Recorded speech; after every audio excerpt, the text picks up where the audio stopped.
Okay, well, good morning. At least it's morning for me. Today, I would like to talk about a very sort of broad topic. This is something that's probably going to take a long time. Essentially, it is what my day is like. Now, my day, sort of a day in the life, is going to be different than most of you that are just starting to get your territories up and running and figure things out. But I want to give you a sense of exactly what it's like once you get to a certain level, and I would say that that is probably going to occur certainly after about a year and a half, maybe 2 years. But I remember being starting this and saying, I can't even imagine what it's going to be like in a year and in 2 years and 3 years, and then having looked back now at starting this back in 2010 and saying, I'm approaching almost 5 years of doing this. It just goes by a lot more quickly than you can possibly imagine. So I want to give you a sense of what I have going on for today. I'm just going to bring in my reminders here. This is just what I actually just started using. I just started using this a couple days ago because I felt like this was a great way to have all of my reminders. Used to have them on paper, but have my reminders on my desktop as well as on my phone, so I was never without all the things that I had to do. So this is sort of what I've got on the list for today. Now, I have a lot of positions, about 17 or 18 positions. Each of those positions are sort of in a different stage, and that's really the thing that you have to sort of evaluate all the time, is that you have all these positions, and let's say you have like 2 or 3 positions, which is great to have, and you're saying, well, when do I go out and get new positions, or when do I try and find more business and things like that. And it's all a big sort of juggling act because right now I feel like I'm at the stage in all of these positions where I do need to spend a little bit more time now going out to find additional business. And let me bring up the positions that I have right now, because something interesting just happened yesterday. I just got a call from, and again, this is what I use to track candidates and jobs and positions and things like that. But I just got a call from this Stony Creek Urgent Care from Dr. David Young. He just called me yesterday. It was pretty funny. He called me up and he said, hi, how are you? And I said, hello, hi, can I help you? And I didn't know who he was. And then he finally introduced himself to me. He's a really nice guy. The problem is that I had placed a candidate with him, a gentleman by the name of Javier. On paper was very good, but the thing is that Javier started on the 15th of September, and today I believe is the 10th of December, and he had to let Javier go. That is, the doctor had to let Javier go. So now I sort of have this unexpected burden on my hands. This is part of the deal. If you go back to the tutorial on the contract and the placement agreement, part of what we do is that if the candidate leaves prior to the 90 days from when they start, it is our obligation to go and find somebody else at no additional cost. So now I am obligated to go and do that. When the doctor called me, I was very apologetic. I said, doctor, I'm very sorry. This is not my intention. My intention is to find somebody that's going to be with you for a very long time, and that's how I handled it. And, I just apologized like 10 times, and he was very, very understanding. But these things happen, he realizes that it wasn't my fault. Sometimes they'll sort of put the blame on me, but ultimately if I feel like they're doing that unnecessarily, I will gently remind them that they're the ones that make the final decision. I only present the candidates to them. And so that is true. But doctor came to me in a very sort of, not apologetic way, but, in a way that was something where I could work with him. And I could say, doc, listen, let's fix this together. I'm here for you. This is part of the deal. So we're going to go ahead and do that. So just to take a look at the broader picture, a lot of these positions that I have, this right now is sort of, we're getting people to interview. This actually, I believe, is finished, so we're going to move this down to the bottom. This one, we have a candidate that is interviewed. This one, sort of a garbage position. This one, we have a lot of candidates that are interviewing right here, like these three, but I still need to get resolution to these. And we can go on and on and on down the line, but the point is that I'm sort of at the point right now where you just look at these positions and you say, wow, there's a lot going on there. But before you know it, I'm going to be moving a lot of these positions down to the bottom because they will be filled. And then I might have 4 or 5 fewer positions, and I want to keep a certain number of positions that I'm comfortable working with at any continuous sort of, length of time.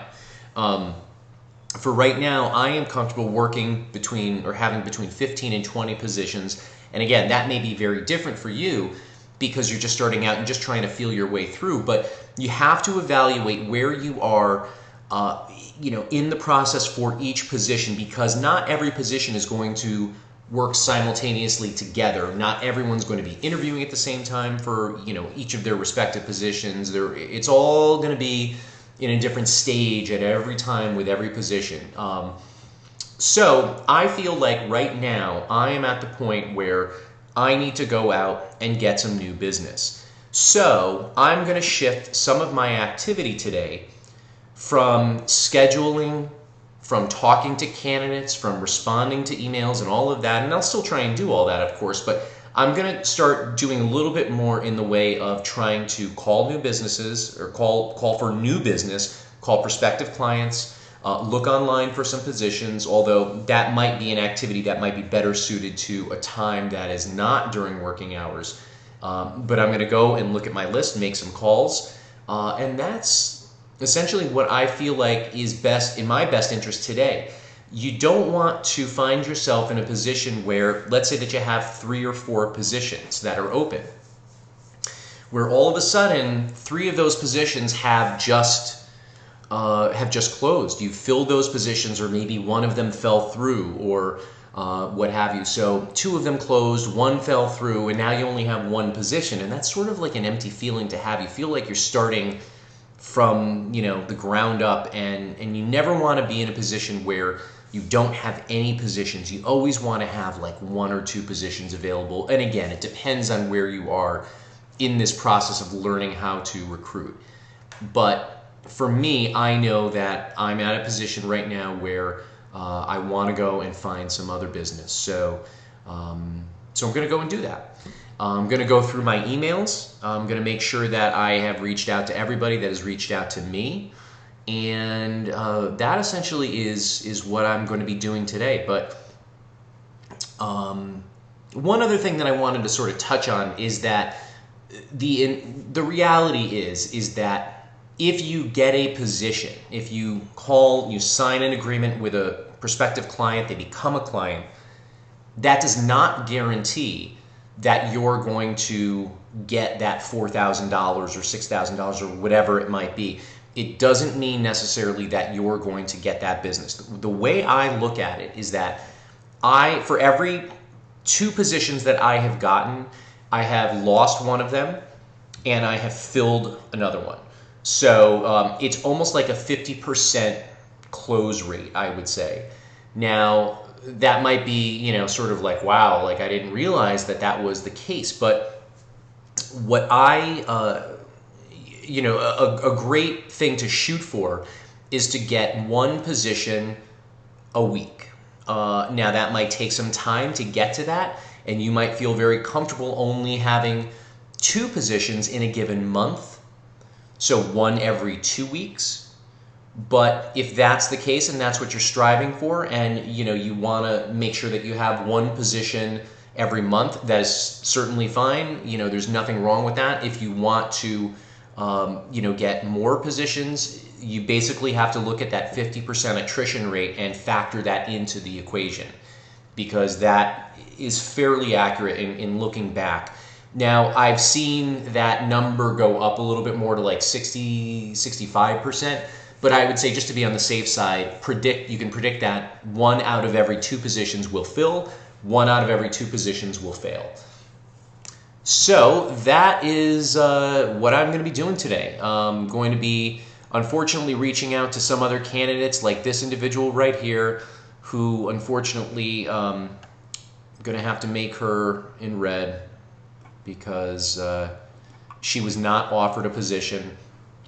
And so I'm going to have to call her to let her know, because this position will end up closing and we won't have anybody else for that. So unfortunately, that is also part of the deal, is that whenever you are finished with a position and the client has decided who they're going to pick, there inevitably sometimes will be individuals that did not get the position. You have to call them, or really, you should email them. Be very polite, be very apologetic, encourage them, because you will cross paths with these people again.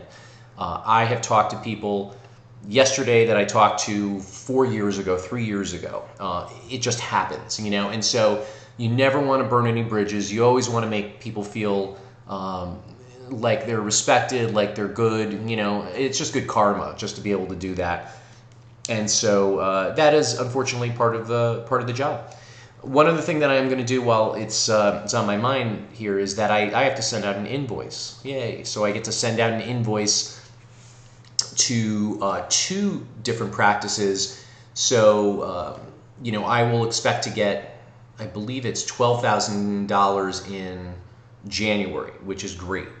So I'm hoping to hear about another position that might actually fill very soon, which would also put me, for another $6,000 in January.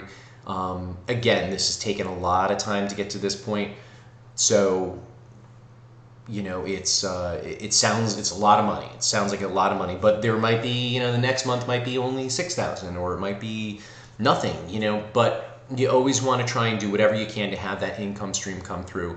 And again, the way to do that is to make sure that you're never left flat-footed, that you go out, you keep getting business when you feel like you can handle another job. Don't sort of rest on your laurels. Make sure that you keep and maintain a certain number of positions. And that's really the takeaway from this tutorial.